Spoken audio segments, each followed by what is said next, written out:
Esperamos que todo esté bien cuadrado, se espera que todo salga bien y pues me avisa. ¿Cómo está, abogada? Alejandra Zambrano, ¿me escucha? Sí, buenos días. Hola Bueno, Nelson, ¿qué tal? estamos en vivo y en directo, ya la están viendo ahorita así en pantalla. Gracias por aceptar nuestra invitación, bienvenida a este espacio.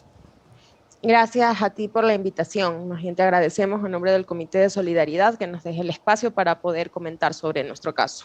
Sí, básicamente eso es importante. Yo estaba recabando un poco de información y el caso de Furukawa, básicamente, según lo que ha recogido incluso prensa internacional, lo ha denominado la esclavitud moderna. Fue así denominado, una esclavitud moderna. Yo quisiera, abogada, antes de entrar en detalles, antes de entrar en lo que ustedes están solicitando, pidiendo dentro del comité, nos haga un recuento muy breve, o el tiempo que usted necesite, porque a veces la gente y la mente de la gente es frágil y olvida.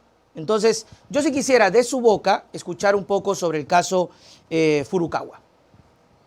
Gracias, Nelson. Bueno, este es un caso que se hizo público a partir de febrero de 2019, cuando la Defensoría del Pueblo publicó un informe en donde se evidenciaban una serie de circunstancias en las que estaban afectando a 1.244 personas. Esa es una cifra que fue obtenida por la Secretaría de la Política de ese entonces.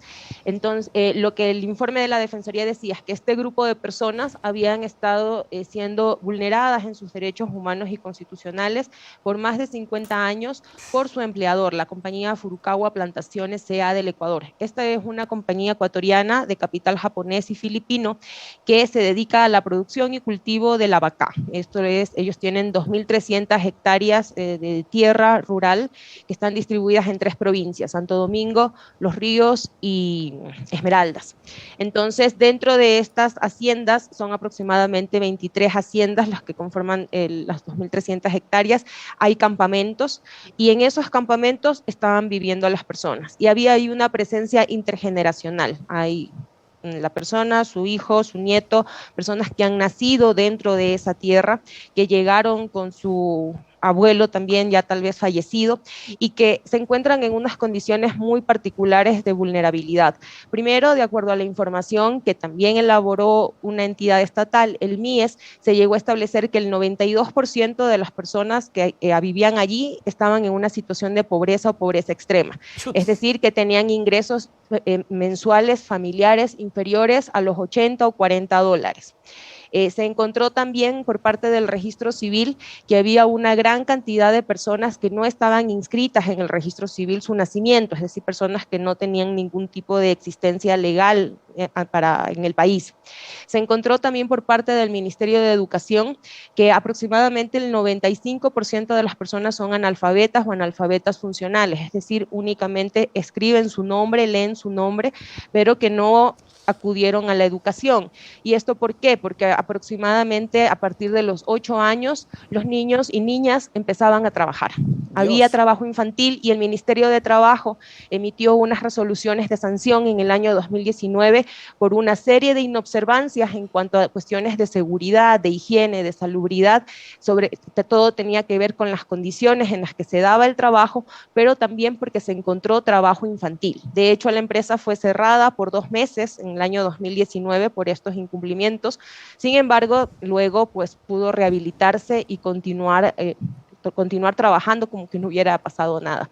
Entonces, a lo que voy es que el Ministerio, el informe de la Defensoría del Pueblo se construyó a partir de otros informes que elaboraron también otras entidades estatales. Y es allí como se detecta la vulnerabilidad de las personas, el que estaban en esta ruralidad, que evidentemente el Ministerio de Trabajo nunca tuvo una presencia en esa zona, porque si no, ¿cómo se explica que por 50 años no se hayan dado cuenta de todos estos incumplimientos, sino que eso únicamente se detecta a partir de 2018, cuando las personas se organizan, un grupo de los trabajadores se organizan y vienen a la ciudad de Quito y empiezan a reclamar, pero sus demandas inicialmente eran en cuestiones laborales, sus sueldos, porque nunca recibieron ni siquiera un salario básico.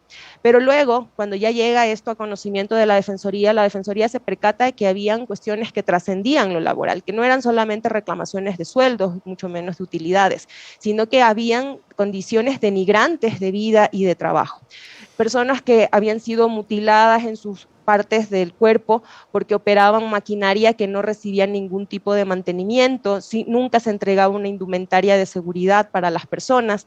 Ese fue el cuadro que encontró la Defensoría y a partir de ese momento, si bien se quisieron gestionar ciertos espacios de diálogo para que se pudiera llegar a soluciones, eso fue gestionado desde la Secretaría de la Política también, nunca se llegó a una verdadera reparación.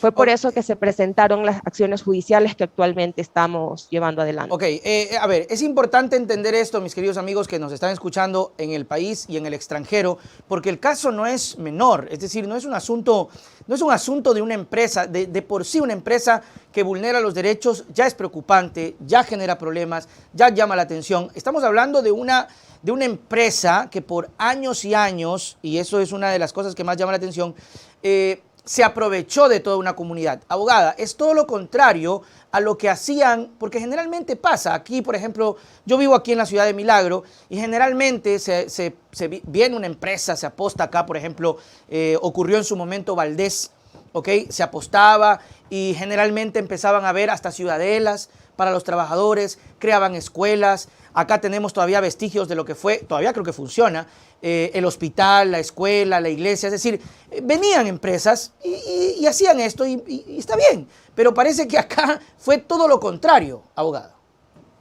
Lo que pasa es que las condiciones de habitabilidad que la empresa proporcionaba para sus trabajadores, porque esos campamentos fueron construidos por la empresa Furukawa, no cumplían las condiciones mínimas para que una persona pueda vivir con dignidad. Estamos hablando de espacios de 3 por 4 metros cuadrados, sin ningún tipo de ventilación, totalmente, son unas condiciones infrahumanas. Y allí vivían familias completas que podían ser entre 5, 8 miembros, 10 miembros, sin camas, dormían en el piso. En muchos casos no tenían ni siquiera para comprar un colchón, de manera que las personas relatan que se iban turnando, que les dejaban a los niños dormir en las camas mientras los demás dormían en el piso, y casos en que incluso no había ni siquiera un colchón que se pudiera compartir. Entonces, no es lo mismo hablar de empresas que creen ciudadelas y que más bien den facilidades, sino que estamos hablando acá de que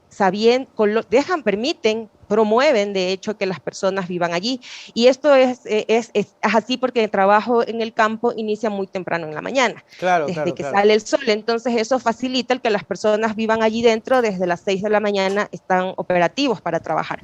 Y también en condiciones en que no había luz, en que no había agua segura, agua potable menos, pero el agua que se tomaba era de un estero o de pozos que se contaminaban con los mismos residuos de la operación con el abacá.